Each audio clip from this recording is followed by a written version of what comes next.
Olá, eu sou a professora Nayara Moraes, diretora da Escola Superior de Advocacia do Estado do Piauí. É um prazer estar aqui com vocês hoje para trabalhar uma temática que é muito relevante, está sendo muito analisada aí no nosso dia a dia, pela sociedade, pelo mundo jurídico. Nós vamos falar hoje sobre reforma da Previdência, mas além de reforma, a gente vai trabalhar noções de seguridade social e noções de previdência social, porque a gente acha que é muito importante, antes de você compreender o que pode vir através da reforma da Previdência, você entender por que é que a OAB, por que é que toda a sociedade vem se movimentando no sentido de questionar essas possibilidades de reforma que podem se efetivar. Então, assim, a gente precisa compreender inicialmente o conceito de seguridade social, compreender o que é a Previdência no Brasil, e aí a gente vai estudar o que é o regime geral de Previdência Social, a gente vai se focar nesse regime, que é o grande objeto de questionamento, mas eu vou explicar também o que são os regimes próprios de Previdência Social, para aí a gente definir quais são as principais modificações que podem surgir através dessa reforma. Claro que a gente precisa demonstrar que a gente ainda está num processo de construção legislativa dessa reforma, mas é importante que toda a sociedade discuta e conheça para que a gente possa efetivamente ter uma legislação que seja de interesse de toda a sociedade brasileira. Vamos iniciar trabalhando o conceito de proteção social. Bom, quando a gente fala em família, né, você pensa assim, eu tenho vínculos afetivos, eu tenho uma família. E essa minha família, se acontecer qualquer coisa com algum dos membros, eu preciso protegê-lo. Então a ideia de proteção, ela é uma ideia que já surge na sociedade desde os primórdios. Então, assim, não é de agora que a gente pensa que os membros de uma família precisam se proteger e que também, a partir de um certo momento, toda a sociedade precisa de uma proteção estatal. E essa proteção estatal, que é originada aí no seio da família, passa para essa estrutura do Estado, e o Estado precisa ponderar quais são as situações que devem proteger os seus cidadãos. Então, vamos observar aí o slide. O que eu coloquei de início? A preocupação com os infortúnios da vida tem sido uma angústia constante da humanidade. Então, desde os tempos remotos, tempos remotos, o homem tem se ajustado no sentido de reduzir os efeitos da adversidade da sua existência, como a fome, a doença e a velhice. Continuando aí, com o tempo, verifica-se, né, a assunção por parte do Estado de uma parcela de responsabilidade pela assistência aos desprovidos de renda, até finalmente ser criado um sistema securitário, coletivo e compulsório. Puxa aqui para mim. Então, veja só, quando a gente trabalha o conceito de proteção na sociedade, a gente vai pensando que desde muito tempo essa questão de que a velhice, as doenças e os infortúnios já são objeto de preocupação do ser humano. O Estado, ele entra como um partícipe nessa relação com o objetivo de viabilizar uma proteção ao cidadão. Vamos continuar aí no slide.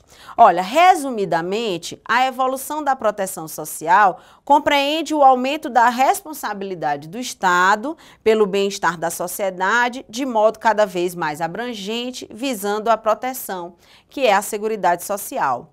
Hoje, no Brasil, entende-se a Seguridade Social como um conjunto de ações de iniciativa, né, dos poderes públicos e da sociedade destinadas a assegurar suas necessidades básicas. Tá aí, previdência, assistência e saúde.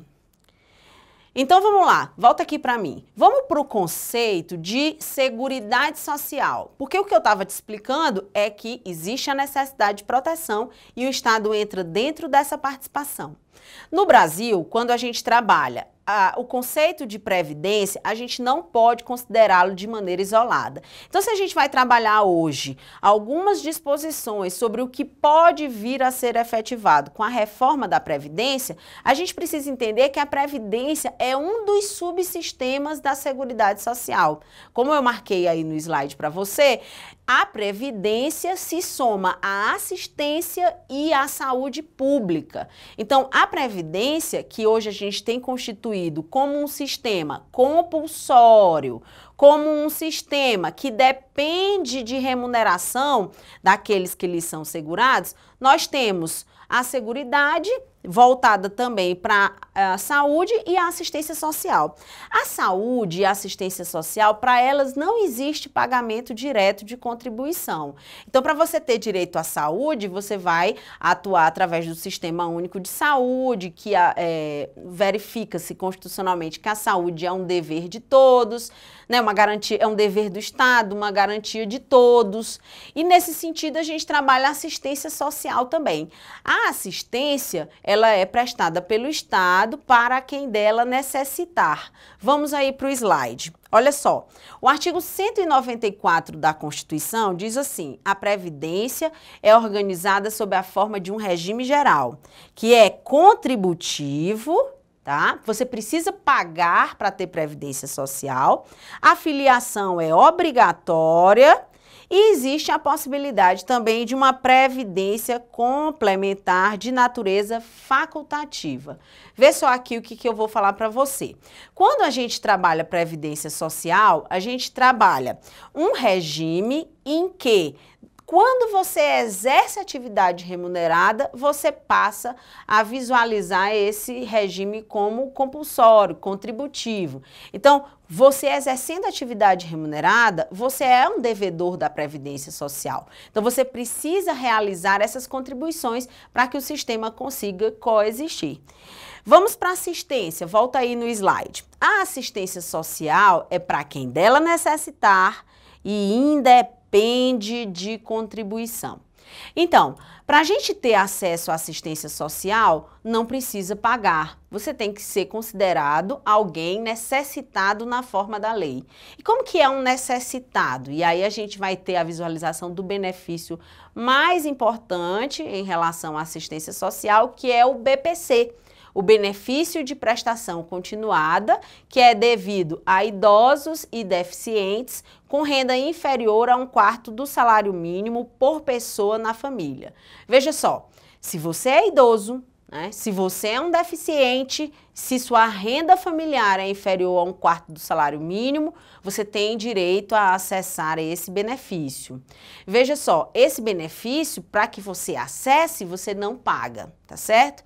Especificamente em relação ao LOAS, né, que é esse benefício assistencial, também chamado de BPC, a reforma da Previdência tem um tópico aí, alterando a idade de 65 anos para 70. A gente já sabe também que os juízes, no dia a dia, já têm considerado de forma flexibilizada essa questão da renda inferior a 1/4 do salário mínimo. Então, às vezes, existem famílias que essa renda ultrapassa um pouquinho, mas o juiz faz um juízo de verificação da realidade familiar e concede o benefício assistencial. Vamos voltar aí para o slide. Sobre a saúde. A saúde é um direito de todos e é um dever do Estado. Para ter saúde, veja aí, independe de contribuição. Ações e serviços públicos de saúde integram uma rede regionalizada e hierarquizada e constituem o que nós conhecemos como um Sistema Único de Saúde. Pois bem, através dessa visualização dos conceitos iniciais de Seguridade Social, eu quero que você compreenda que, especificamente em termos de reforma da Previdência, quando a gente usa essa nomenclatura, a gente deveria estar falando apenas do subsistema Previdência Social. Mas, dentro do conceito de Seguridade, eu já adiantei para vocês que essa reforma da Previdência também está pretendendo mexer na assistência social, no benefício assistencial de prestação continuada. Então, você já pode começar a se localizar para poder questionar os eixos da reforma da Previdência. Saiba que toda a Ordem dos Advogados, né, no Brasil inteiro, todas as seccionais realizaram audiências públicas no sentido de debater junto à sociedade o que vai acontecer se essa reforma passar da forma como está. E aí toda essa movimentação gerou uma carta aberta e também o encaminhamento de um substitutivo de proposta de reforma da Previdência Social na Câmara dos Deputados. E nós estamos aí aguardando a evolução desse processo. Bom, diante disso, vamos continuar o conteúdo falando um pouquinho sobre o histórico. Por que eu preciso que você compreenda o histórico do surgimento da Seguridade? É para você entender que, na verdade, quando a gente fala de previdência, a gente fala de um socorro público muito elaborado e que não é porque a gente tem hoje efetivado a Previdência Social como de forma contributiva, compulsória, que a gente retira o Estado dessa parcela de contribuição. Então, o Estado, ele continua dentro do processo. Vamos lá para o slide verificar um pouquinho como é que funciona o surgimento da Seguridade Social dentro do mundo. Veja só. O primeiro tópico relativo ao surgimento de Seguridade, que eu demarquei aí no slide para vocês, é relativo à assistência social em 1601 na Inglaterra. Então, se você olhar o surgimento dos conceitos de Seguridade Social no mundo, você começa a trabalhá-los através da assistência. E é isso que eu quero que fique marcado. Então, quando a gente pensa em previdência, na verdade, o que é constituído hoje vem de um berço originário anterior. E o berço originário anterior, que é dessa proteção social, vem através da assistência, vem através dos socorros públicos, vem através das santas casas de misericórdia. Então, essas santas casas, por exemplo, elas gozam de isenção previdenciária na legislação atual e essa isenção, ela também é um objeto de questionamento. Será que essas instituições podem ter esse benefício? E aí eu te pergunto, será que não é importante a gente analisar com calma de onde foi que surgiu esse privilégio? Porque se a gente compreender a gênese da Seguridade, a gente compreende o quanto essa estrutura, que também é concessiva de saúde pública, é importante dentro da Seguridade. Volta lá para o slide, olha, em 1883, na Alemanha, nós temos o surgimento do seguro-doença, acidente, visualização de invalidez, velhice. 1891 nós temos aí a encíclica Rerum Novarum, para você observar que a Igreja também participou do processo de construção dos direitos da Seguridade Social, que a primeira Constituição que nós tivemos a tratar Seguridade foi a do México, e que aí depois a gente tem um surgimento de planos específicos de previdência social nos Estados Unidos e na Inglaterra. Especificamente aí em 1942, o plano Beveridge na Inglaterra, ele tem uma estrutura semelhante ao que nós constituímos aqui no Brasil. Vamos dar uma continuidade aí em relação ao histórico. No Brasil, a gente começa com a mesma lógica, tá? O surgimento da Seguridade Social nas santas casas. A proteção através de socorros públicos. E aí nós temos, em 1923, a lei que regulamenta o marco inicial, que é considerada o surgimento da Previdência Social no Brasil, que é a Lei Eloy Chaves, 1923. 1930, olha, a gente tem a criação do Ministério do Trabalho e a criação dos institutos. Aí você me diz, Nayara, esse negócio de compreender a evolução histórica, ele vai ser importante para mim até que ponto para eu entender a reforma da Previdência? Eu quero que você perceba que o conceito de Seguridade Social que a gente tem hoje é resultado de um processo de amadurecimento. Que nós hoje temos Seguridade enquanto a soma de previdência, assistência e saúde, mas nós tivemos todo um desenvolvimento para chegar nessa visualização. Assim como em relação ao pagamento de previdência social. Hoje nós sabemos que o sistema tem um financiamento que vem de 3 fontes. Então, essas 3 fontes representam o Estado, os trabalhadores e os empregadores. E aí, nesse histórico de mundo que eu estou mostrando para vocês, você percebe que de início não havia esse tipo de financiamento. A gente tinha apenas o Estado se voltando na assistência daqueles que seriam necessitados. E a evolução disso vem a partir da Lei Eloy Chaves com o surgimento dos institutos, Vamos aí para o slide, ó. Vou marcar para vocês os institutos. Começamos com as caixas de assistência, partimos para os institutos geram o INPS, e aí nós temos uma grande informação aí, que é para que você compreenda que os sistemas de previdência social, eles foram constituídos excluindo o trabalhador rural da condição igualitária aos trabalhadores urbanos. Então, olha no slide, em 1971, nós tivemos o pró-rural. O pró-rural era um tipo de aposentadoria, tá aí, ó, 65 anos, com 50% do salário para o trabalhador rural. A evolução das caixas para institutos e para um sistema integrado, que é o Simpas na década de 70, mesmo assim, ainda deixou de lado o trabalhador rural.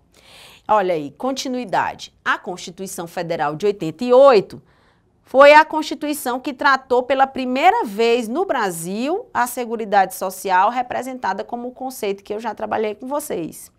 Na década de 90, o Simpas, esse sistema, né, integrado de previdência e assistência, foi extinto. E aí nós temos uma visualização mais próxima do hoje. Nós temos o INSS sendo criado enquanto autarquia federal e as legislações específicas. A Lei 8212, a Lei 8213 e o Decreto 3048. Um grande marco aí em relação à Seguridade, a evolução da Previdência, veio em 2007 com a extinção da parte de custeio, do recebimento dos valores de dentro da receita, né, de dentro da Previdência Social para dentro da Receita Federal. Então, é como se a gente trabalha no conceito de surgimento de uma fusão da super receita, onde a gente passou a visualizar as contribuições previdenciárias sendo inseridas dentro do contexto da Receita Federal. Tá, aí eu quero chamar a atenção para você. Isso é muito importante de visualizar quando você pensa que nós estamos trabalhando, recebendo, em termos de previdência, contribuições sociais que vão dar direitos à dignidade do trabalhador nas situações de velhice, de incapacidade. É claro que se para a estruturação do sistema financeiro nacional ficar mais fácil a gente visualizar isso através da Receita Federal, foi um importante passo aí em 2007 essa fusão da Super-Receita. Mas a gente não pode subordinar a Seguridade Social apenas aos conceitos de recebimento de receitas e de gastos, sem levar em conta a necessidade do Estado de viabilizar a proteção do cidadão. Vamos continuar aí no slide? Em 2012, a gente tem um importante momento onde nós temos a criação dos planos de previdência complementar dos servidores públicos, tá aí os servidores do Executivo e do Judiciário. E aí, veja só, esses servidores hoje, da forma como está constituída, né, a Previdência Social, através de uma resolução agora, um ato há poucos dias do governo federal, nós não vamos mais trabalhar em termos de reforma da Previdência com a Previdência dos servidores públicos. Então, se você me perguntar assim, Nayara, essa reforma da Previdência atinge os servidores públicos? Aí eu já te digo, olha, desde 2012, desde a previsão da Constituição Federal de 88, a gente tem a Previdência dos servidores públicos sendo estruturada através de regimes próprios de Previdência Social. A partir de uma grande discussão da sociedade, o governo federal já se mobilizou no sentido de retirar dessas disposições de previdência social, agora de alterações, os servidores públicos. Então, continua existindo essa previdência complementar a ser discutida em momento posterior e continua existindo os regimes próprios de previdência social também a ser discutidos em um momento posterior dentro das assembleias legislativas de todos os estados. Vamos dar uma continuidade aí para chegar na reforma, na PEC. Então, olha, no ano de 2014, nós tivemos várias medidas provisórias editadas alterando aí pensão por morte, auxílio-doença, seguro-desemprego, fator previdenciário, aposentadoria integral. Então, a Previdência está no foco das alterações nos últimos tempos. E aí a gente chega hoje no que nós temos como possível alteração através da PEC, da proposta de emenda à Constituição 287, que é essa que está sendo discutida com toda veemência, que alteraria os dispositivos 37, 40, 42, 149, 167, 195, 201 e 203 da Constituição Federal. Então, basicamente, dentro da Constituição, nós temos a Seguridade Social disposta dos artigos 194 a 204. E aí, esses artigos estão inseridos dentro dessa lógica de alteração da reforma.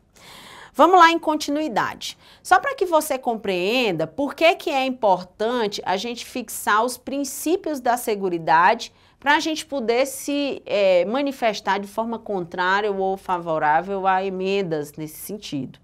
Vamos lá. Olha, o 194 da Constituição, ele diz o quê?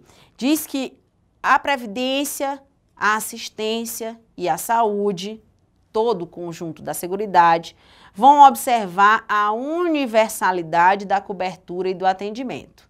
Então, isso significa que esses benefícios, essa possibilidade de acesso das ações oriundas da sociedade e do poder público para a previdência, assistência e a saúde devem ser universais, devem atender a todos. O segundo princípio fala da uniformidade e equivalência dos benefícios e serviços às populações urbanas e rurais. Olha, gente, antes da Constituição Federal de 88, não havia equivalência entre trabalhadores rurais e trabalhadores urbanos. O que nós tivemos demonstrado através do histórico é que haviam planos específicos, como o Fundo Rural e o Pro Rural, que foram planos aplicados aos trabalhadores rurais. Hoje, dentro da estrutura da Previdência Social, a gente vai ver que os trabalhadores rurais estão inseridos dentro do regime geral de Previdência Social na condição de segurados especiais. E como segurados especiais, eles não realizam o pagamento de contribuições previdenciárias de maneira direta. O fato de eles não realizarem o pagamento de maneira direta também não significa que eles vão receber um benefício equivalente a um salário mínimo sem nada comprovar. Eles vão precisar comprovar o exercício de atividade rural. E esse exercício precisa, hoje, na legislação atual, ser o equivalente a 15 anos e não precisa ser consecutivos, né? Porque você pode ter um espaço dentro da prestação da atividade rural. Desde que você tenha 15 anos, e aí você observando os requisitos de idade, hoje, para se aposentar, eu preciso ter 65 anos se homem, 60 se mulher, menos 5 se for professor. Menos 5 se for rural. E tempo de contribuição, 35 anos se homem, 30 se mulher, menos 5 se for professor. Então, para o trabalhador rural, eu tenho 65 anos se homem, menos 5, 60 anos se homem. Então, um trabalhador rural com 60 anos e 15 anos de exercício de atividade rural, hoje ele pode se aposentar. Então, 65 anos se homem, 60 se mulher, menos 5 se for rural. Para a mulher, 55 anos. Hoje, uma mulher com 55 anos que tiver 15 anos de exercício de atividade rural pode se aposentar. E aí, a reforma da Previdência vem trabalhando em dois sentidos que impactam diretamente nos trabalhadores rurais. Um é em relação à ampliação da idade. Todo mundo, para se aposentar, deveria ter 65 anos ou deve chegar à idade de 65 anos. E o tempo de contribuição sairia de 15 para 25 anos. Só que em relação ao segurado especial, não seria só a evolução no tempo de contribuição ou no tempo de comprovação de atividade rural. Para que ele possa ter acesso a um benefício, ele vai ter que verter contribuições de maneira obrigatória. E isso é muito complicado a gente visualizar através de um segurado especial que muitas vezes não tem o que comer. comer, porque a produção não rende. Então, como é que ele vai fazer para ter 25 anos de contribuição sem deixar de pagar nenhum mês, de maneira direta, para ter acesso a um benefício? Então, perceba, se você está achando que é uma situação que é possível realmente, perceba assim, existe uma questão histórica de equiparação desses trabalhadores, então existe uma necessidade de dar um amparo a eles e por conta disso, esses trabalhadores gozam de benefícios dentro da Previdência Social. Então, está bem justificado no princípio que eu demonstrei para vocês. Vamos voltar para os princípios. A seletividade e a distributividade dos benefícios e serviços, a irredutibilidade no valor dos benefícios e a equidade na forma de participação do custeio. Daí você percebe que a Previdência Social ela tem um conjunto específico de benefícios, tem benefícios e serviços, então é a seletividade, que são distribuídos, né, de acordo com o tipo de risco ou de situação protegida pela Previdência. Na Previdência Social, nós temos o princípio da irredutibilidade do valor dos benefícios. E isso é importante que você compreenda. Uma pessoa não pode ganhar menos do que um salário mínimo como benefício. Então, a não ser que seja um auxílio-doença, que a renda dele é 91% do salário de benefício, porque aí a gente vai ter uma visualização realmente um pouco menor. Mas nos benefícios que equivale a 100% do salário de benefício, o integral, quer dizer, o mínimo de um salário mínimo, o trabalhador tem direito a receber. Hoje, o trabalhador recebe do mínimo de um salário mínimo até R$ 5.200, mais ou menos isso, que é o teto do regime geral de previdência social. Esse teto, a partir dele, você não consegue receber a mais, a não ser que contribua para um regime de previdência social complementar. Agora veja, em relação à equidade, isso significa justiça. Justiça na hora de pagar. Quem tem mais paga mais e quem tem menos paga menos. E aí as alíquotas da Previdência Social de incidência sobre o salário de contribuição são todas calculadas com base nessa visualização da equidade. Dando continuidade aí nos princípios, nós temos a diversidade da base de financiamento. Essa daqui é muito importante para você compreender a questão se existe um déficit ou não existe um déficit em relação à Previdência Social. Veja só, quando a Constituição estabelece a diversidade da base de financiamento, ela está explicitando que para a constituição do sistema da Seguridade Social, nós temos que ter várias fontes. Não existe benefício sem fonte de custeio anterior. E para vocês terem uma ideia, olha, quando tem um sorteio da loteria, e aí a legislação vai dizer concurso de prognósticos, tem um determinado recurso do concurso de prognósticos que vai para o sistema. Quando a gente tem a apreensão de bens que sejam oriundos de tráfico de drogas, que há um leilão desses bens através da Receita Federal, do que foi apreendido, nós temos também um recurso desse que vai lá para a Previdência Social. Quando a gente tem uma partida de futebol, que a gente tem uma arrecadação, existe um percentual que vai para a Previdência Social.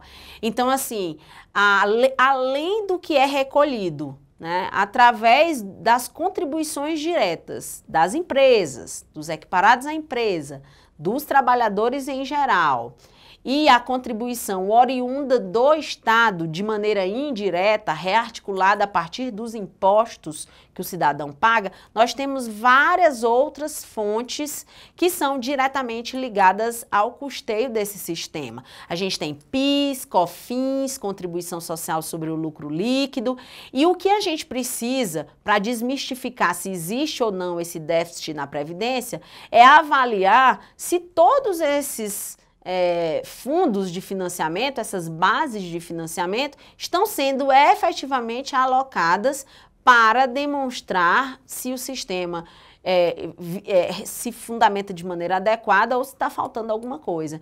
Então, existe uma definição em relação a esse custeio de que não há um déficit, que o déficit não existe da forma como é propagada, que na verdade existe uma desvinculação de receitas que é possível legalmente desde o ato das disposições constitucionais transitórias e que essa receita fica transitando dentro do sistema da Seguridade. Por conta disso, você poderia pensar numa redução das receitas da Previdência, mas isso também é questionável. Não existe uma demonstração efetiva e a gente ainda está trabalhando em termos de sociedade para visualizar que a gente precisa investigar melhor esse orçamento para definir se nós temos ou não um déficit. E isso está sendo encaminhado, eu vou mostrar para vocês lá na frente. Em relação aos princípios, só para fechar, nós temos aí uma gestão democrática do sistema. Então, o sistema, ele não pode subsistir, ele não pode ser gerenciado sem a participação do Estado e sem a participação da sociedade, dos aposentados. Também estão aí, ó, 194, parágrafo único da Constituição Federal. Nós temos o princípio da solidariedade e aí, o que eu já falei para vocês, a solidariedade de contribuição, vinda tanto do Estado quanto da sociedade civil.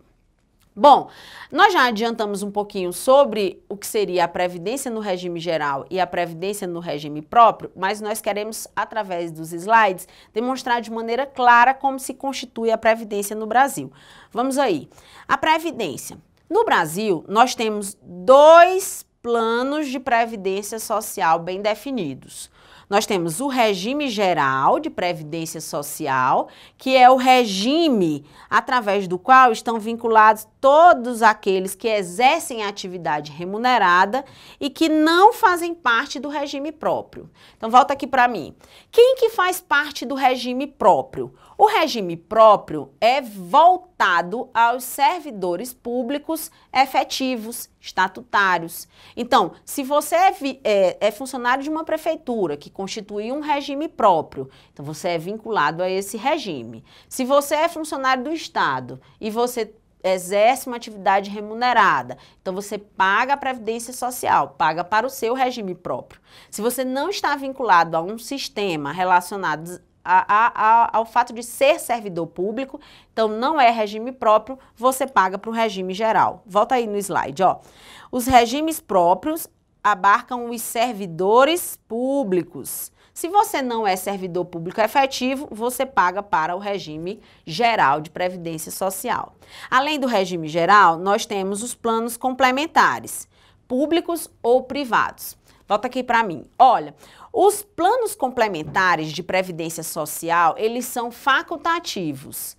Na verdade, não há uma vinculação do exercício de atividade remunerada. O que há é uma vontade. Eles tanto têm natureza pública quanto têm natureza privada. Então, se você conhece uma previdência complementar privada vinda de um banco, então você está falando de um regime complementar de previdência social privado. Em relação aos servidores públicos federais, por exemplo, integrantes do Executivo e do Judiciário, que a gente constituiu um teto, que é o mesmo teto do regime geral, para que o servidor público se aposente, eles podem facultativamente pagar a sua previdência complementar pública para que, enfim, eles consigam se aposentar com o mesmo valor que eles têm na ativa. Isso já é regulamentado, estava na Constituição Federal de 88, e aí, como a gente demonstrou lá no histórico, lembram? A partir de 2012, a gente tem essa visualização sobre a previdência complementar dos servidores públicos. Só para você visualizar, vamos dar continuidade aí. Você já sabe que a gente está trabalhando a importância do regime geral de previdência social, que é ele o grande foco da reforma da Previdência. Por quê? Porque o Estado já excluiu o regime próprio. Então, todas as discussões sobre reforma vão estar voltadas ao RGPS. No RGPS, nós temos esses benefícios e esses serviços. Vai aí, olha. Você conhece o auxílio-doença? Pois pronto, tá lá no RGPS. Auxílio-acidente, aposentadoria por invalidez, aposentadoria por idade, aposentadoria por tempo de contribuição, aposentadoria especial, que ela ocorre quando o trabalhador tem aí a exposição a agentes químicos nocivos, prejudiciais à saúde, e aí ele precisa se aposentar mais cedo, Você conhece o salário família, o salário maternidade? Então, esses benefícios fazem parte do regime geral de previdência social que vai ser objeto de reforma. Para o dependente, nós temos 2 benefícios, o auxílio reclusão e a pensão por morte.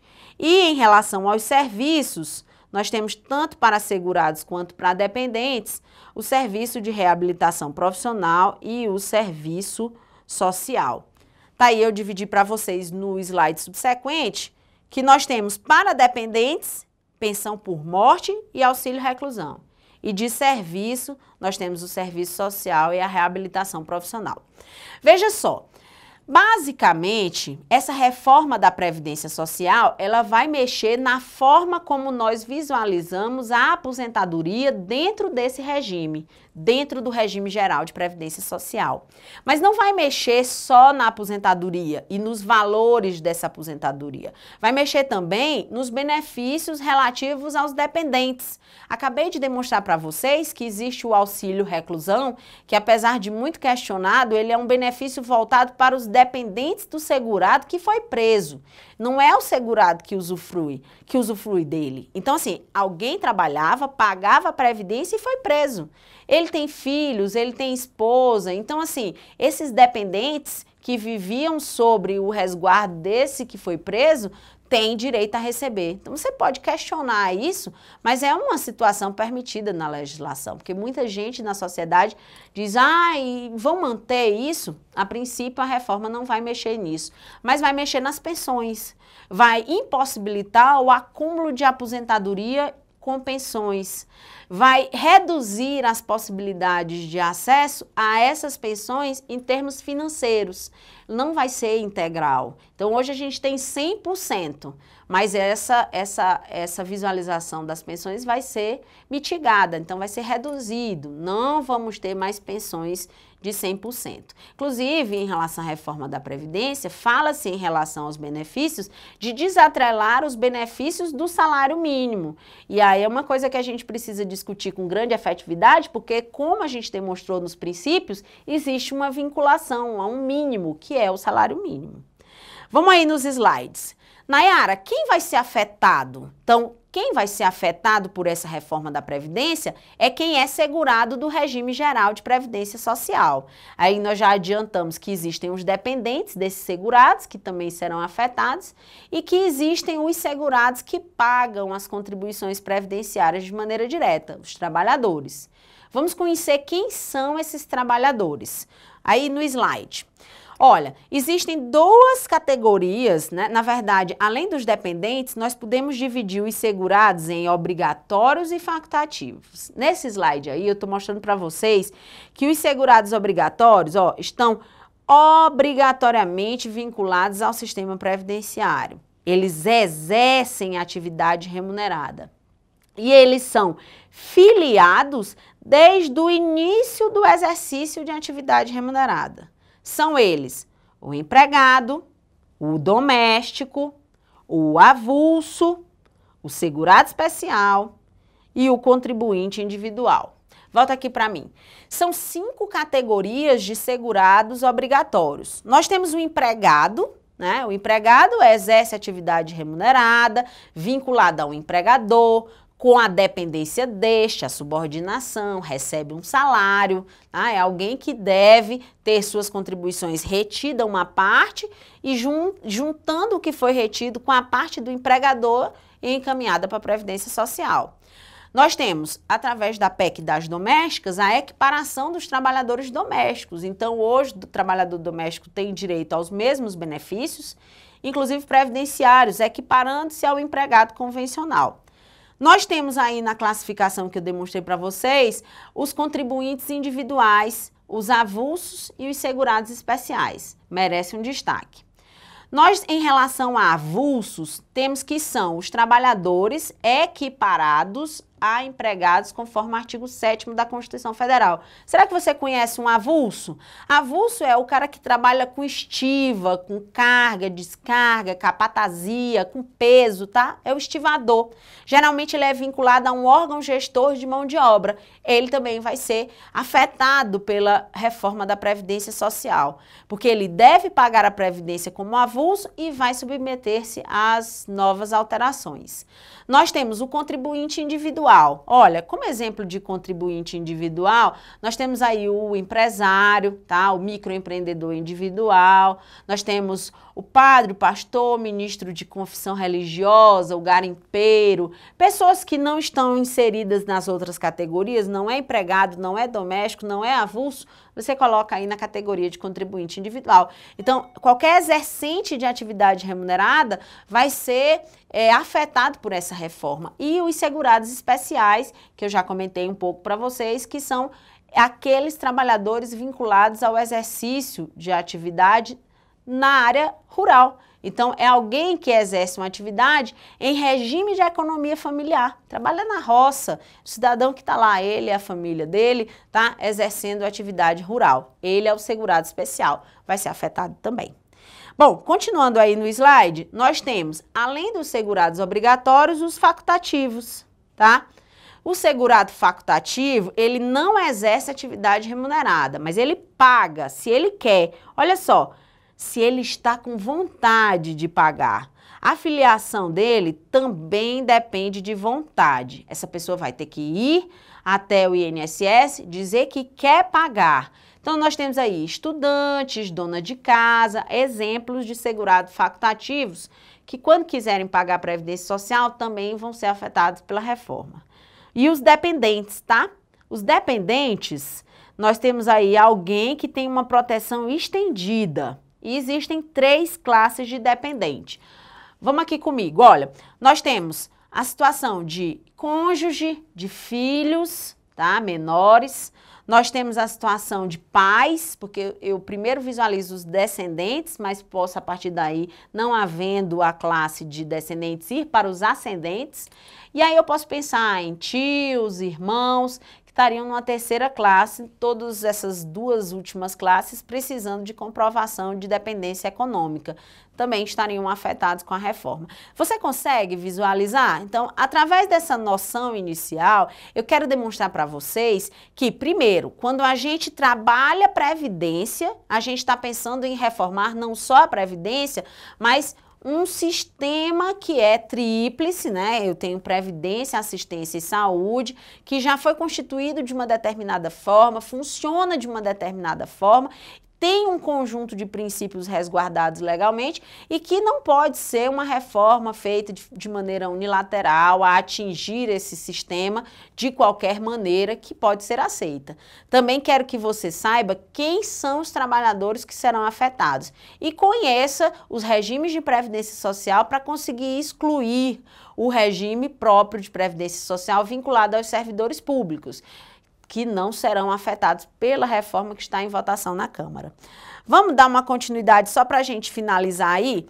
Em relação ao pagamento de previdência social, já expliquei para vocês que tem receita vinda do Estado, receita vinda dos trabalhadores, nós já demonstramos quais são todos os trabalhadores vinculados ao regime geral, e agora a gente vai demonstrar aí a parte do empregador. Então, quem que é o empregador que paga a previdência social? Tá aí a definição do artigo 15 da Lei 8212, que nós temos como empregador a empresa, tá? Que é uma firma individual ou uma sociedade que assume os riscos da atividade econômica. Veja só, essa empresa vai pagar previdência social sobre a folha. Então, não tem um teto, como a gente trabalha no regime geral em relação aos segurados obrigatórios e facultativos. Nós temos o empregador doméstico, tá? Que pode ser a pessoa ou a família, que admite a seu serviço sem finalidade lucrativa um empregado doméstico. E nós temos os equiparados à empresa, né? Nós temos o contribuinte individual que contrata, a cooperativa, a associação, ou entidades de qualquer natureza que contratam, e outros. Então, veja só, A base de financiamento da Previdência Social vem de forma indireta do Estado e vem dos empregadores, que são esses que a gente demonstrou no slide, e vem dos trabalhadores, todos aqueles segurados, obrigatórios e facultativos. Essa conta que a gente precisa fazer para definir se há ou não um déficit deve levar em consideração a necessidade do Estado subsidiar o sistema. E aí vamos para as disposições sobre a reforma de maneira específica. As alegações que a gente tem, vê aí no slide, é de que a Previdência tem um rombo, tá? Um rombo crescente, que a gente partiu de 0,3% do PIB em 97 para 2,7% em 2017. Gente, tudo bem que nós começamos o sistema de Seguridade Social sem contribuições obrigatórias e que só a partir da Constituição Federal de 88, como a gente demonstrou no histórico, é que a gente passou a ter a relação de previdência, assistência e saúde dentro do sistema da Seguridade, com a previdência contribuindo de maneira, né, os trabalhadores, os empregadores contribuindo de maneira obrigatória, a assistência sem contribuição direta e a saúde sem contribuição direta. Tudo bem. Mas olha, além dessa estrutura, a gente tem que visualizar que o Estado precisa subsidiar isso e que a gente não pode simplesmente definir que por conta de uma situação anterior, de falta de financiamento, a gente tem um rombo que só aumenta. Então essa informação precisa ser questionada. Voltando aí para as alegações, nós temos aí que em 2016 se alega que o déficit chegaria a 149,2 bilhões e em 2017 estaria estimado em 181,2 bilhões e que os brasileiros estariam vivendo mais, né? E a população com mais idosos e menos jovens teriam dificuldade de sustentar o regime. Olha, uma das informações que é preciso que você saiba para compreender uma forma de rebater essas alegações está no Pacto Intergeracional. Tá, existe um pacto intergeracional. Como a gente já disse que não havia contribuição e aí pode ter sido retirado e aí nascer a ideia do rombo, e isso é falso, nós temos também a ideia do pacto intergeracional, que quem sustenta a previdência daqueles que estão aposentados hoje é quem está na ativa. Isso existe, isso é uma verdade. Mas a gente também não pode colocar a responsabilidade no fato de que o Brasil está envelhecendo simplesmente para dizer que a Previdência Social vai falir em virtude desse aumento de vida da população brasileira. Isso é um processo muito lento, é uma transformação gradual e a gente sabe que nem todas as pessoas com maior idade conseguem acessar benefícios previdenciários de alto valor. Então, se você olhar bem o sistema, a maior parte dele é constituída por pessoas que ganham de um salário mínimo. Então, será que o problema mesmo do déficit ou do falso déficit estaria voltado no fato de que a população idosa é que seria o grande prejuízo do sistema? Quando, na verdade, apesar de estar envelhecendo mais, essa população, ela vivencia benefícios de baixo custo? Então, os benefícios, maioria deles voltados àqueles que são idosos, e inclusive os necessitados na forma da lei, são de um salário mínimo, né? Então, é preciso a gente só pesar essas informações para não colocar a culpa também no fato do desenvolvimento humano brasileiro estar sendo, ter uma melhoria da qualidade de vida ou da continuidade do tempo de vida dos trabalhadores. Não é justificativa. Vamos lá. Em relação às principais mudanças que podem acontecer, vamos para o slide. O que pode mudar? A proposta do governo quer que a idade mínima para se aposentar seja 65 anos. Eu falei para vocês que hoje a gente já tem 65 anos se homem, 60 se mulher, menos 5 anos para cada um se for trabalhador rural, certo? Ótimo. Então a gente precisa ter 15 anos de contribuição, 65 anos se homem, 60 se mulher. Veja só uma questão interessante, se você for rural, menos 5 anos para cada um. Com essa proposta do governo, homens e mulheres, para se aposentar, precisariam ter 65 anos. E aí não vão dizer que eu estou querendo puxar sardinha para as mulheres só porque a mulher estaria equiparada ao homem. Veja só, existem vários estudos no sentido de que as mulheres exercem ampla jornada, tanto familiar quanto jornada de trabalho, e que há uma justificativa técnica, biológica também, de que as mulheres precisam dessa diferenciação de idade em relação à aposentadoria do homem. Então, é um benefício que já havia fixado na legislação anteriormente e que o Estado está querendo retirar. Então, é uma coisa que a gente precisa observar, porque, de uma maneira geral, as mulheres, elas trabalham muito, né? E elas, inclusive, recebem bem menos que os homens, exercendo uma atividade igual. Então, a gente precisa levar em conta isso para efetivar a manutenção da distinção da idade entre homens e mulheres. Vamos voltar aí para o slide? Não só 65 anos, tá? Mas também a elevação do tempo mínimo de contribuição de 15 anos para 25 anos. Então, eu teria que você, para se aposentar, precisa ter contribuído 25 anos e precisaria ter 65 anos se homem e 65 anos também se mulher. Gente, é uma situação bastante complicada. Tem gente que está se perguntando por que é que colocaram 65 anos. Não existe um estudo específico para dizer se isso está correto, se a idade é 65, se é 67, se não seria 68, se não seria 70.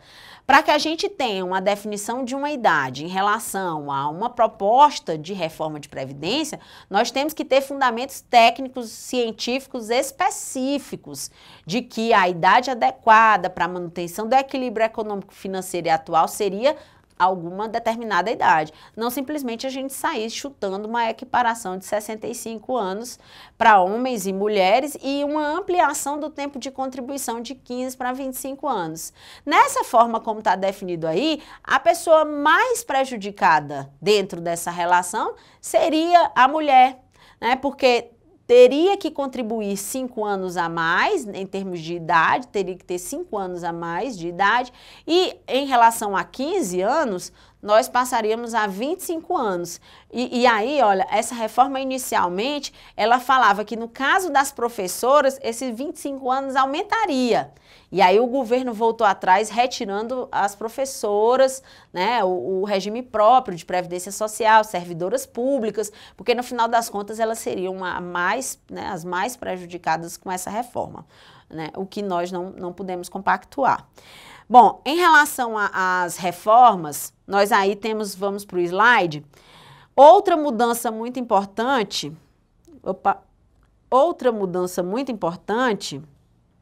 saiu aqui o slide rapidinho, desculpa, mas outra mudança muito importante seria em relação à regra de transição. Tá aí, olha, todos os trabalhadores ativos serão afetados. Se você não é aposentado, nem obteve seu direito de se aposentar a partir da reforma da Previdência, você vai ser afetado. Então, ó, homens a partir de 50 anos e mulheres a partir de 45 anos serão enquadradas em normas de transição, mas com tempo adicional para requerer o benefício. Seria um pedágio. Aposentados e aqueles que completarem os requisitos para atingir o benefício até a aprovação da reforma não serão afetados. Veja bem aqui, o pedágio seria de 50% sobre o tempo que falta. Então, volta aqui para mim. Você me pergunta assim, Nayara, quer dizer que a primeira definição em relação à reforma seria a ampliação da idade? Equiparação de homens e mulheres com 65 anos e a ampliação do tempo de comprovação de contribuição de 15 para 25 anos. Isso, tá certo. Além disso, nós teríamos que observar aqueles que hoje estão quase se aposentando, próximos de se aposentar, e que ficariam aí numa situação de prejuízo maior. Por conta disso, criadas as regras de transição. O homem, a partir de 50 anos, e a mulher, a partir de 45 anos, entrariam num pedágio, numa regra de transição. Como seria esse pedágio? Um pedágio de 50%. Então, se quando aprovar a reforma da Previdência Social, estiver faltando 2 anos para você, homem, a partir de 50 anos, ou mulher, a partir de 45 anos, 2 anos, vamos imaginar, para você se aposentar. Como o pedágio é de 50%, então 50% seria mais um ano. Então, você seria obrigado a trabalhar e contribuir mais um ano. Então, é o pedágio de 50%. Esse 50%, né, claro que eu estou dando um exemplo de 2 anos aí, mas que quem estivesse vivenciando um tempo mais distante para conseguir se aposentar, sofreria muito com uma regra de pedágio rígida, como seria essa. E aí todas as críticas estão sendo voltadas no sentido de que poderia haver uma regra de transição mais branda. E essa regra de transição mais branda, aí o governo e os defensores da reforma têm dito que elas poderiam vir a prejudicar a evolução de um sistema para outro, antes da reforma para depois da reforma, que demoraria, caso as regras de transição fossem mais brandas, mais tempo para haver a transição de uma modalidade de constituição dos benefícios para outra, e que isso seria prejudicial para a arrecadação. Nós questionamos isso e acreditamos que regras muito rígidas atrapalham, né, todo o desenvolvimento laboral do trabalhador que já estava se preparando. Então, a gente busca uma regra de transição que seja mais branda para todos os trabalhadores. Vamos continuar aí nas mudanças. Olha no slide. O governo pretende mexer no cálculo e pressionar o trabalhador a contribuir mais tempo, certo? O benefício vai ser calculado com base em 51% das 80% melhores contribuições, mais 1 ponto percentual a cada ano pago. Então, para se aposentar com 100% do benefício, o trabalhador precisaria contribuir 49 anos. Veja só que loucura é isso, porque para contribuir 49 anos, alguém começando a trabalhar com 16, ele teria que não deixar de pagar nem um dia da sua vida para conseguir se aposentar com 65 anos. E eu te pergunto, será que tem emprego a partir de 16 anos para todo mundo começar a contribuir, nunca deixar de contribuir, nunca deixar de ter seu emprego, para com 65 anos você se aposentar com aposentadoria integral? Então, praticamente, essa criação dessa forma de cálculo do benefício faz com que ninguém, no futuro, ninguém vai conseguir se aposentar com uma aposentadoria integral de 100%. Volta aí no slide, ó. O valor do benefício começaria com 51% da média salarial. E aí, a cada ano contribuído, você acrescentaria 1%.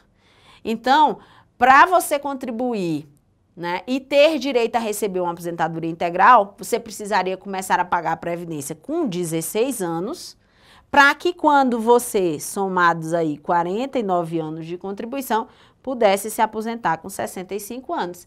Gente, isso é tornar inviável o acesso à aposentadoria integral. É tornar impossível que o cidadão brasileiro tenha recursos, né, para fazer a contribuição de 16 anos durante 49 anos ininterruptos, para quando chegasse à velhice, aos 65 anos, uma situação de necessidade, de proteção. Então, assim, na hora que o trabalhador precisaria mais ser protegido, esse trabalhador estaria vivenciando uma redução daquilo que percebia. Então, quando você trabalhava, você tinha direito a mais. Então, é como se você fosse obrigado a trabalhar o resto da sua vida, porque você não teria condição de se aposentar com um valor tão pequeno quanto aquele que seria calculado. Então, 49 anos de contribuição, nós consideramos muito, né? É praticamente impossível você contribuir mensalmente de forma reta durante 49 anos. É muito. Então, ultrapassa a ideia dos 25 anos de contribuição.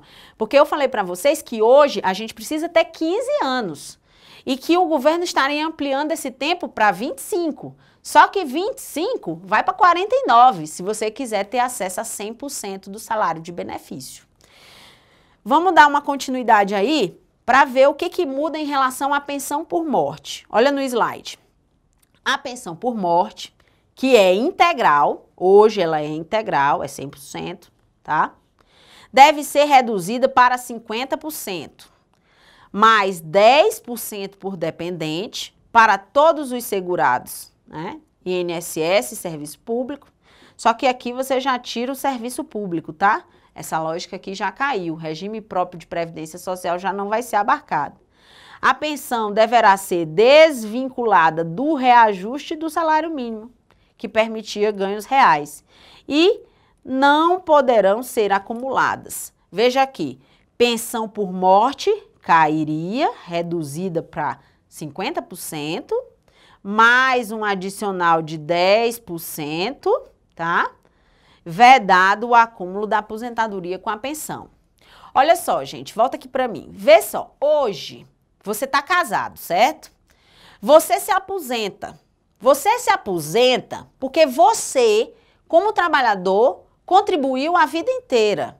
Então, você chegou 65 anos se homem, 60 se mulher, menos 5 se for rural, 35 anos de contribuição se homem, 30 se mulher, menos 5 se for professor, você aposentou, certo? Ou então a regra do 85-95, que aí já foi criada no governo Dilma, e aí a gente já vai ter uma discussão de aposentadoria integral também. Mas, de qualquer forma, você observa essas regras e você se aposenta porque você tem direito, tá? Se falece o seu cônjuge, seu esposo morreu. Então, outro direito que você tem resguardado é de estar protegido, porque seu cônjuge também pagava Previdência Social e dentro da Constituição da Previdência nós temos os dependentes. Então, se você é cônjuge, e aí eu classifiquei você anteriormente como um dependente de primeira classe, você nem precisa comprovar a dependência econômica, você tem direito a receber 100% do que ele deveria receber se fosse aposentado como pensão. Tá, quando você começa a trabalhar numa lógica de reduzir as pensões de 100% para 50%, mais 10% a cada filho, né, ou cônjuge, então assim, você receberia 50%, mais 10% de adicional por dependente, né? Então você é a esposa, seu salário ficaria 60% daquilo que seria o que ele teria direito a receber se fosse aposentado. Você tem mais um filho, então é um filho menor sob sua guarda, então 70%. Você tem 2 filhos, você tem 3 filhos, você tem 4 filhos, certo? Então veja só, quando esses filhos ficassem maiores, e aí a gente trabalha não com uma lógica de 24 anos, a gente trabalha com uma lógica de 21 anos, passou dos 21 anos, esse filho perderia o direito até a pensão e essa mulher, né, não retornaria esse valor para os 100% dela. Simplesmente ela ficaria com os 50% mais os 10% relativo à condição dela de dependente. Além disso, eu teria uma desvinculação das pensões do salário mínimo. Veja só como isso é complicado. Eu desnivelaria os trabalhadores, né? Hoje eu tenho um mínimo que é o salário mínimo e o máximo que é o teto, 5.200 e pouco. Então tá, quando eu tiro a obrigação de estar vinculado ao salário mínimo, eu começo a ter uma perda muito grande, porque a gente sabe que nem o reajuste do salário mínimo consegue dar o ganho real, né, ou reequilibrar de maneira que você consiga ganhar efetivamente o mesmo poder aquisitivo que tinha antes, mas pelo menos você tem um parâmetro de reajuste. Se você quebrar essa lógica, vai ficar muito mais difícil, esse benefício vai acabar ficando de uma maneira ínfima, né, para aquele que recebe. Então é uma coisa que a gente precisa criticar e que a gente precisa ter em mente para dizer que a gente não concorda, que a gente se coloca de maneira contrária e que não haveria, a princípio, a legislação não traz nenhum impedimento em você ter a sua aposentadoria, que é um direito seu, e acumular essa aposentadoria com uma pensão, que também é um direito seu sobre outro fundamento. Então, é possível fazer uma crítica bem clara nesse sentido. Olha aí no slide. Vedar acúmulo de aposentadoria e pensão é modificar uma regra nítida que a gente tem hoje. Bom, continuando aí as mudanças, vamos focar agora em relação ao trabalhador rural. Olha só, considerados segurados especiais, os trabalhadores das áreas rurais podem se aposentar 60 anos se homem e 55 se mulheres, bastando a comprovação da atividade de campo, que seriam 15 anos. O governo quer que esse segmento passe a contribuir para o regime e que seja uma alíquota semelhante ao do microempreendedor individual de 5% sobre o salário. E a idade desse trabalhador, né, e aí sairia de 60 anos se homem e de 55 se mulher, equipararia para 65 anos se homem. Gente, volta aqui para mim.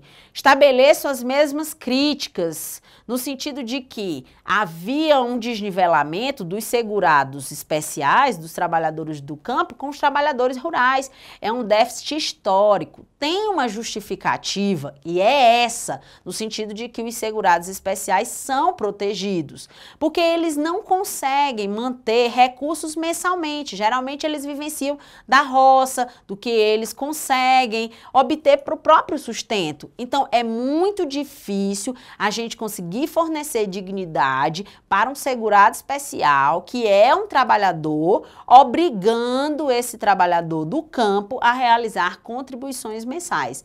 Aí você pode dizer, Nayara, mas é um valor tão baixo, é 5% do salário mínimo. Mas, gente, você que vivencia a situação de roça, no meu caso, eu que advogo na área da Previdência Social para os segurados especiais, eu sei que tem gente que não tem o que comer.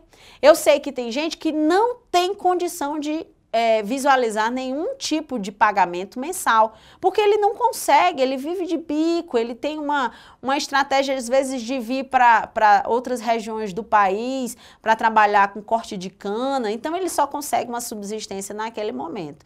E isso fica anotado na carteira lá dele, claro que não interfere na condição de trabalhador rural, mas a gente precisa visualizar que não tem acesso, né? Então é uma população extremamente necessitada que precisa ter um olhar específico. Bom, caminhando aqui para finalizar, vamos falar do benefício assistencial. Tá aí, já expliquei para vocês que dentro da Seguridade Social a gente tem a assistência e que por mais que a gente chame reforma da Previdência, a assistência também está incluída num dos eixos dessa reforma, né? Você vê aí que a população que está sendo mais atingida é a população necessitada e são os trabalhadores. Mas vamos lá para as principais mudanças que querem propor. Idosos ou deficientes de baixa renda têm direito ao benefício assistencial, tá? Sem ter contribuído. A ideia é desvincular esse benefício da política de reajuste do salário mínimo, né? A mesma ideia que eu já apresentei antes. E esses benefícios seriam reajustados pela inflação, que tornaria bem mais complexo os ganhos reais, e a idade sairia de 65 anos para 70 anos. Gente, volta aqui para mim. 70 anos de idade para acessar um benefício assistencial, então você é um idoso, você é um deficiente. Agora você precisaria, na condição de idoso, ter 70 anos. Eu te pergunto, será que, o envelhecimento da população brasileira, mas será que é isso mesmo? Será que a idade deveria ser 70? Será que o povo do Brasil, vamos pensar na diversidade populacional, gente na Amazônia, gente no Nordeste, gente no Sudeste, Centro-Oeste, no Sul, será que a gente consegue equiparar toda essa população nas suas condições para que consiga, já em condição de necessidade, esperar 70 anos de idade? É praticamente, e assim, nem receberia um benefício que traria uma vinculação ao salário. Então, perceba, tornaria bem mais difícil o acesso aos necessitados. A gente está quebrando a regra basilar de Seguridade Social, porque se a Seguridade, e aí a gente demonstrou no histórico, ela começou com os socorros públicos, ela começou com o Estado se preocupando com as pessoas necessitadas, a gente acha que isso é uma perda muito grande, modificar a idade de 65 anos para 70. Especialmente em relação aos necessitados, aqueles que já são necessitados na forma da lei, que têm direito a um benefício assistencial. Então, nem faz parte do eixo da Previdência em si, né, faz parte da Seguridade, mas é um objeto dessa reforma que nós contestamos também. Bom, por fim, queria só explicar aqui mais uma vez que militares, bombeiros, servidores públicos em geral já foram excluídos dessa reforma.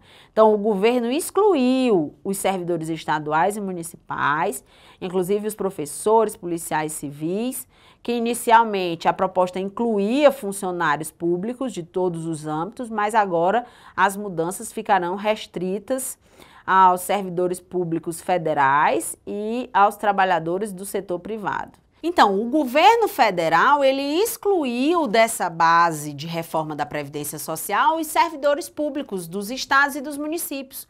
Quando a gente precisa pensar que, na verdade, os regimes mais deficitários, os que vivem em situação que precisa ser repensada, são os regimes próprios de Previdência Social, mantendo apenas o regime próprio relacionado aos servidores públicos federais. Porque aí o governo federal vira e diz assim, olha, só o que é de interesse das contas do governo federal é que precisa ser o eixo da reforma da Previdência, mas o regime geral de Previdência Social, e especialmente os trabalhadores mais necessitados, os trabalhadores mais pobres. Então a gente precisa combater esse tipo de visão, porque antes o Estado tinha uma justificativa. Quando apresentou o projeto, a ideia era equiparar a aposentadoria dos servidores públicos, dos políticos, de todos ao mesmo eixo do regime geral de Previdência Social. Só que quando eu retiro aí a maior parte ou todos os servidores públicos, né, dos municípios, dos estados, eu começo a jogar a bola novamente para que a pressão seja maior para os trabalhadores que já recebem valores de aposentadoria pequeno e também para a assistência social, para os servidores públicos federais que permanecem nesse contexto. Por isso, precisamos ficar atentos para refletir sobre todas essas questões, sobre como surgiu, quem é que vai ser afetado, para a gente poder se manifestar. Finalizando aqui a nossa aula, eu queria só mostrar para vocês que foi aprovada uma CPI da Previdência, tá? Aqui é uma fotinha que eu retirei aí do site do Senado Federal, tá? Que o pedido de investigação foi oficializado. E aí eu tô perguntando para vocês como reformar. Então, a gente já sinalizou nessa aula isso, através da reforma no custeio. Mas olha, a reforma no custeio, volta aqui para mim, a reforma no custeio, ela é importante não só no custeio do regime geral de Previdência Social, mas no custeio dos regimes próprios de Previdência dos servidores públicos, que são esses que estão em déficit. Se está acontecendo algum problema na Seguridade Social em âmbito federal, se está acontecendo alguma coisa no regime geral de Previdência Social, a gente precisa conhecer enquanto sociedade. Por isso é importante esse passo que foi dado em relação à criação de uma CPI que vai abrir as contas da Seguridade Social para dizer se tem ou não tem um déficit. E certamente fundamentado na opinião dos auditores fiscais da Receita Federal, é possível a gente dizer que existe crédito, existe sobra, existe superávit e não déficit. Volta aí para o slide. Eu coloquei aqui, olha, solução dos déficits do regime próprio. Tá? Que é o que a gente já tinha marcado no sentido de ser importante ser realizado.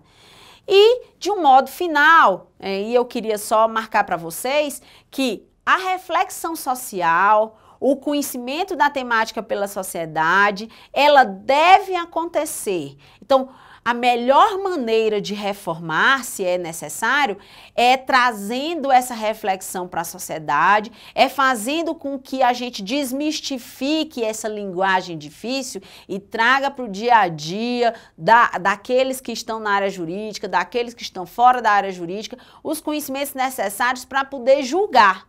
E aí a gente teria uma norma vinda de baixo para cima. E essa norma, sim, ela seria o reflexo daquilo que a sociedade busca. Então eu espero que com essa aula de hoje a gente tenha desvendado um pouco daquilo que é a seguridade, né? E você tenha compreendido como é que a gente chegou no conceito de seguridade social, como é que a Previdência se inclui nessa seguridade, que a gente tenha explicado o que é a Previdência, para você entender onde é que estão querendo mexer, quais são os trabalhadores que serão afetados e, por fim, quais são as estratégias que aí estão de alteração governamental no sentido de transformar a Previdência Social, para que você consiga refletir sobre isso. Meu muito obrigado e eu aguardo você em uma próxima aula. Até!